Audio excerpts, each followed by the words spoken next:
Hi everybody, and thanks for viewing this YouTube fly tying tutorial.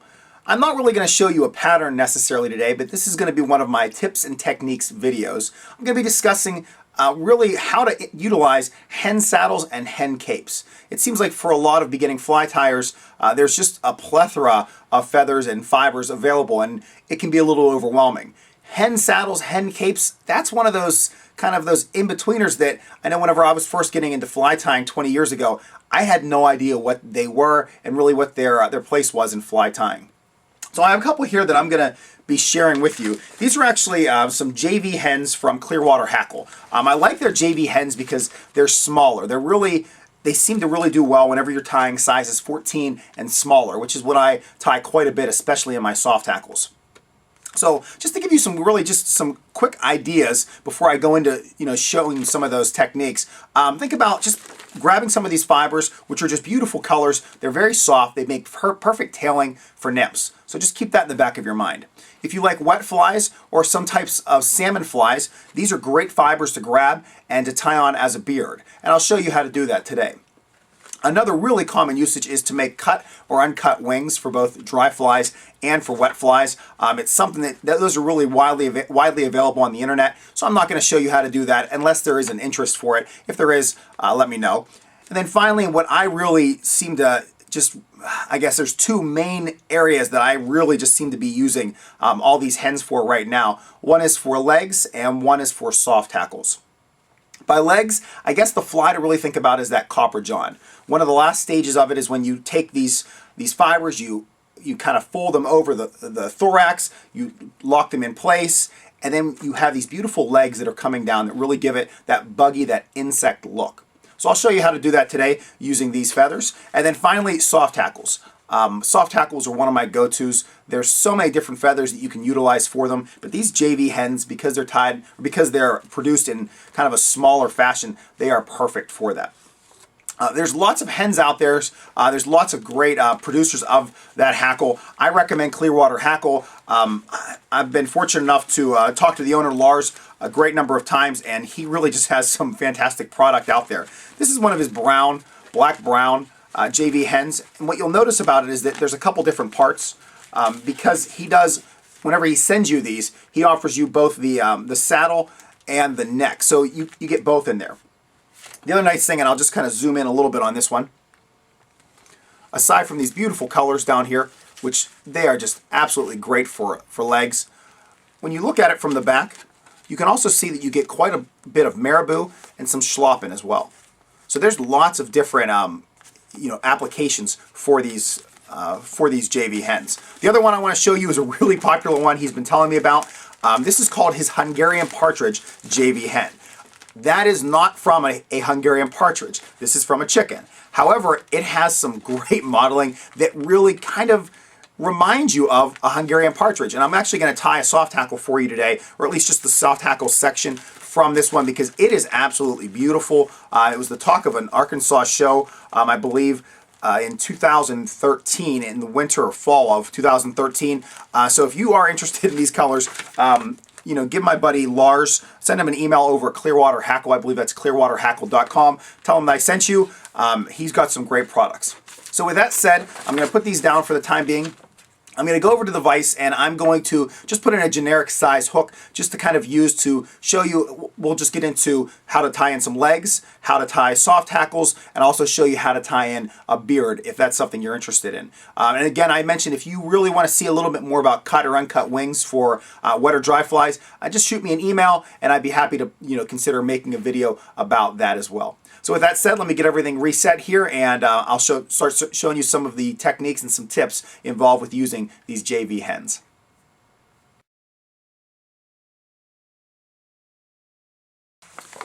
Okay, what I want to do is take you through this actual JV hen and just kind of show you a little bit about it. So let me zoom out here a bit. Starting at the point that we'll call, this is the cape part of this hen, the neck of the hen, you'll see these feathers really just kind of look similar to dry fly hackle. As you look at them, you'll realize you can use these on dry flies, though they will be they'll probably require the use of some palm ring, and they'll be very soft. So keep that in mind. It could be something you'd want to consider using for a parachute, or you could also use these as soft hackles. As you make your way into the saddle, you can see I have lots of portions that are missing already on mine because I've used this quite a bit. When I first jump over to these feathers have almost a mottled appearance to them. I've actually already used these and I've tied them on. I used one of these as a tailing fiber.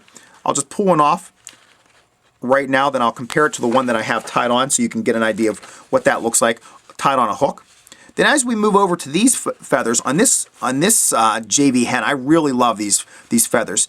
They have just this creamy center. They have these wonderful looking tips that also have this light color. And then there's this black-brown transition in between the two. I'm going to find a nice size for this fly I have in right now. I think this, that could be okay. Let's see if I can find a little better one. You can see I've used so many of these. There's not that many left anymore. That one will work. All right, so I'm going to pull that one off, and I'll come back to that in a bit. As I make my way further down this, the colors get a little more muted as I make that transition, but they're still very soft. As you look at it from the back, you can see almost that schloppen look, a lot of marabou fibers that are in there. You might be able to notice that there's quite a few feathers missing because I use this all the time. This is a really great color for me. All right, so let me zoom in on the fly that I've tied. I already have this fly started. The fly is not necessarily as important as the feathers that I'm utilizing in tying it. For starters, I tied the tail with that one feather that I pulled off. Let's see if I can find it. It looks very similar to this. You can see this has some modeling, just a little bit of almost a splash of colors. That's what the feather looks like. Tied in as a tail, this is what it looks like. Just takes on some great colors and just really has that buggy look to it.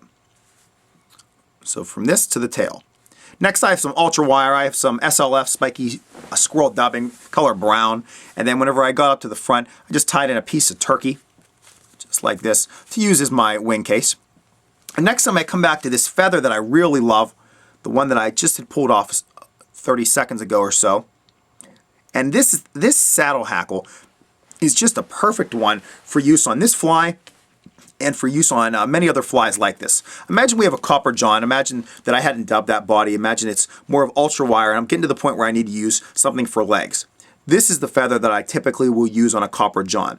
If I'm trying to do something extremely realistic, I might shoot to that Hungarian partridge JV Hen because it's a little bit more of a mottled look, which represents so many insects. Not that this doesn't. This just takes on more of that general appearance. I'm not going for anything specific. Here's how I use this fly, or this feather. Grab onto the tips, front of the feathers facing you. I'm just going to stroke the fibers down away from the tip. Next, I'm going to take that front of the feather again.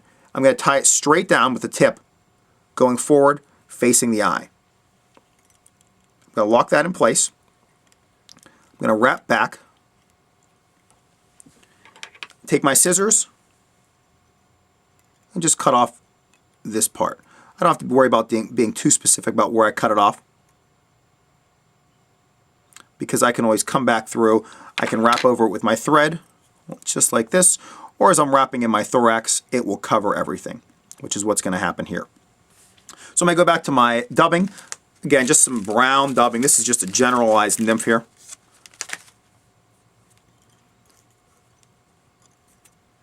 I'm going to apply just a brief thorax. The point of this isn't really for the fly, it's more so for the technique of how to tie in that feather.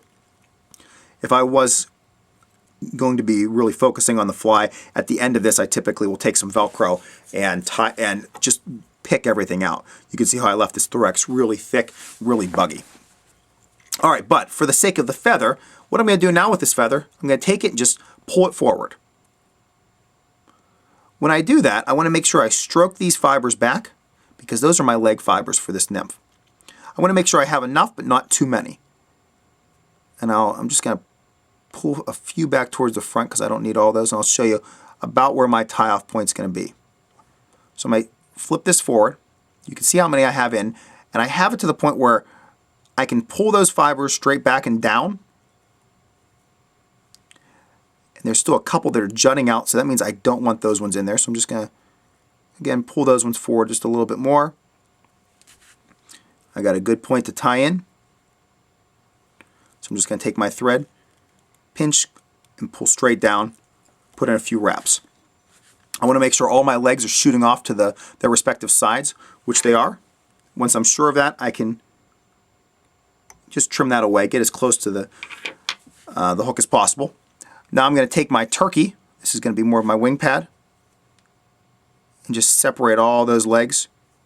Same thing, have that come straight down the center.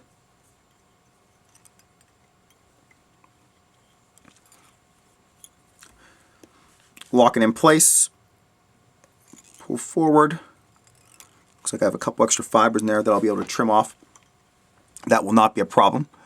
Now what I want to make sure I do before I trim everything is make sure I have all of my legs accounted for. Make sure they're all coming off in a direction I want them to. If not, once I have it finished, that won't happen. In this case, I'll show you this from the top view. I have some legs over here that need separated still.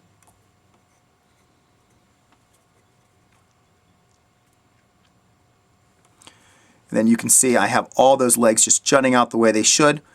Whenever I stroke them down, they go down right towards the barb of the hook, or I'm sorry, the point of the hook. So that means I can take my wing case now, get rid of it.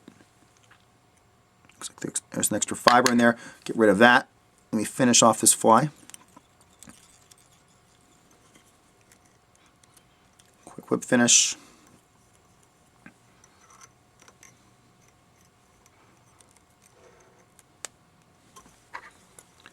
I'll get my thread out of here, then show you what we have going on. Okay, so this is this finished fly, this just generic nymph. The concentration was on the legs. Now if we look at this in general, this is a really just a nice looking fly. A very simple fly, didn't take much to it, but I've utilized two of those hen fibers. One, I used that hen saddle, it's just a pretty little feather for that tail. Again, this is kind of what the feather looks like, or looked like. See if I can find it over here, or if it's disappeared off my bench. I am not seeing it, but oh, there it is right here. I apologize. So this is what the tail fiber looked like prior to being tied in. By tying it in, what I simply did was pulled off a side of them. So my hackle or my feather looked like this. But then the materials that I used, I just bunched up, tied in like so. Just some nice dubbing, some little ultra wire. Then I have a turkey wing case over top of that other feather that looks like this now. Or kind of looks like this. This is with that notch cut out. So this was the feather that really, or this is a feather that looks very similar to the ones that I've used for those legs. The tips, just lighter color on this feather. If you look at these legs, whenever I turn it this way, you can see that lighter color on their tips as well. Definitely right here. So that was just a real simple way to use two of those feathers. This is an all-purpose nymph. This is something that I will throw in my box. If I was going to finish this off, I'd take some Velcro, pick out some of that dubbing, just make it look just a little buggier. And this is something that I know I can catch fish with tomorrow. So with that said, that was one, or I guess a couple uses, a few tips and techniques there in regards to that JV hen. I'm going to show you a couple more things, including how to tie on a beard and some soft hackles. So let me get everything reset and we'll get to the next section.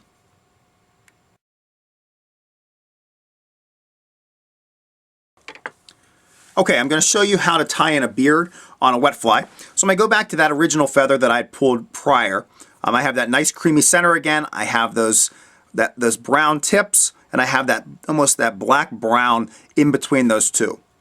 So to tie this one in, we have a couple different things going on. First of all, we're going to get rid of some of the tip fibers because we don't want too many of those in there. So I'm just going to grab this feather by its tips and stroke a lot of the remaining fibers back because we want those ones. So I have them stroked back like this, and I'm going to trim that tip. Let's see if I can keep this nice and steady so you guys can see this. Then I'm going to pull all those fibers back forward real gently, and you're going to see I have a V that I've exposed. So I got rid of all those inner fibers because they'll just bunch up a little bit too much for the beard. I'm going to do the same with some of the bottom fibers. I don't want them in there. This hook that I have in my vise right now, it's around a size 14, a little extra long. I'm not going to be tying in a specific fly. I'm not going to tie a specific fly necessarily, but I just want to show you about how many fibers that I'll tie in for my throat. So I just stroked a number of those down. If I hold it up next to this this hook, I can see just about how many fibers I want. If you want a few more, you can just stroke some of those fibers back up. If you want a few less, you can then do the opposite. And then I'm just going to make a cut below that point. So let me show you how this feather is now starting to look. So this is the entire feather that you see. All right, I'm going to take that feather now, and I'm going to just turn it so the top of the feather's facing the bottom of the hook. And I get some of those fibers back. And I'm going to push it up against the bottom of the hook, and then tie basically just in a reverse manner. I'm just tying so I'm really just pulling it up towards the hook. Now there's a few other ways to tie in a beard, because some guys prefer to tie it like a hackle and just wind it around the hook, and then from that point they can just pull all those fibers towards the bottom. But this is a really easy method that I just used right now. The beard is by no means complete. Whenever I'm tying in a beard, I'll make it a little bit more to length. And by length, I really like it I like the beards to go a little bit less than a third of the way back. You definitely, I don't like them to be touching the point of the hook at all. But what I did, I just tied 2 turns, and they were very loose turns. Now what I can do, I can actually grab the base of the feather and then pull that feather towards the eye, because I tied them in such, we'll say just such loose turns that I can slide them wherever I want them, and I can pull them to length. So now I pulled them a little bit closer to what I want for length. I'm just going to stroke them down to make sure that's where I wanted them. Yeah, that's the length right there. So now I'm able to go back to my thread, secure it in the whole way, and trim the base of that feather out of there. Now if there's anything else I need to do to this hook, I can do it. If I'm at the point where I'm tying off my fly, I can simply tie off, and I have a really nice beard in there. So that's a really quick manner using that feather to tie in a beard. Just give you a 360 look at it. What I like about using those fibers is that they have those really pretty tips, and I think they just do something a little bit extra. You can see these ones are bending just a little bit, so I'm just going to push them back into that position where I'd like them. And that was a real simple beard. A lot of guys will tie these in with wet flies. They'll use these on salmon flies as well. The length of the beard will vary, so make sure you look at the specific fly and check out its details to ensure where you want to have it tied in properly. All right, with that said, I'm going to reset everything, and I'm going to show you how to use the Hungarian partridge hen as a soft hackle, which is without a doubt my favorite thing to do.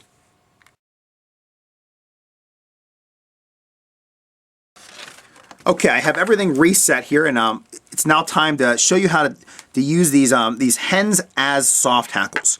I'm going to go to this Hungarian partridge colored hen. In fact, let me zoom out. Don't want to get that too blurry for you. And there's a lot of different fibers. There's a lot of really soft feathers on this.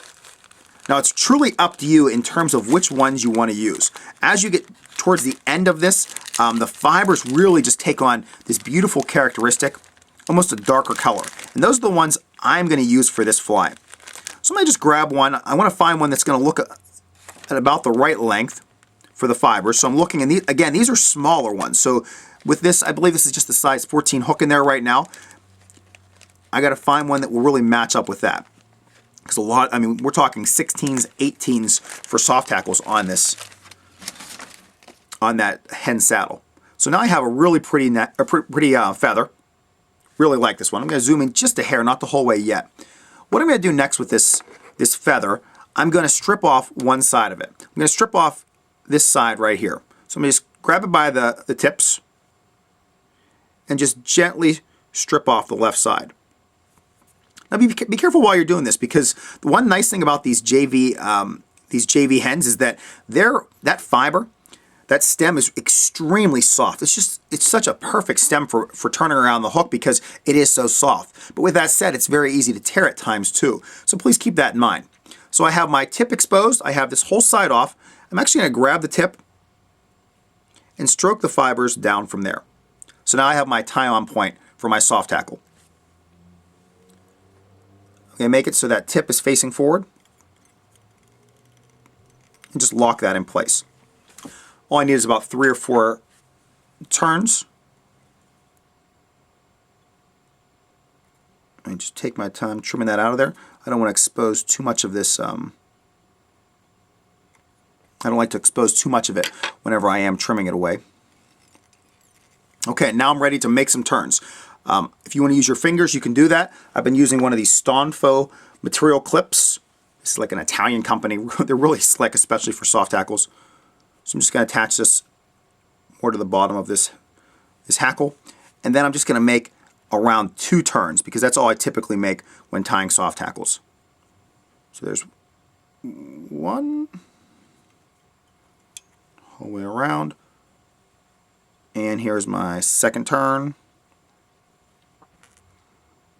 And you can kind of eyeball at that point and figure out exactly how many more, how fewer fibers you need. I'm just going to take my fingers, stroke everything back. That is perfect right there. 1 and 2.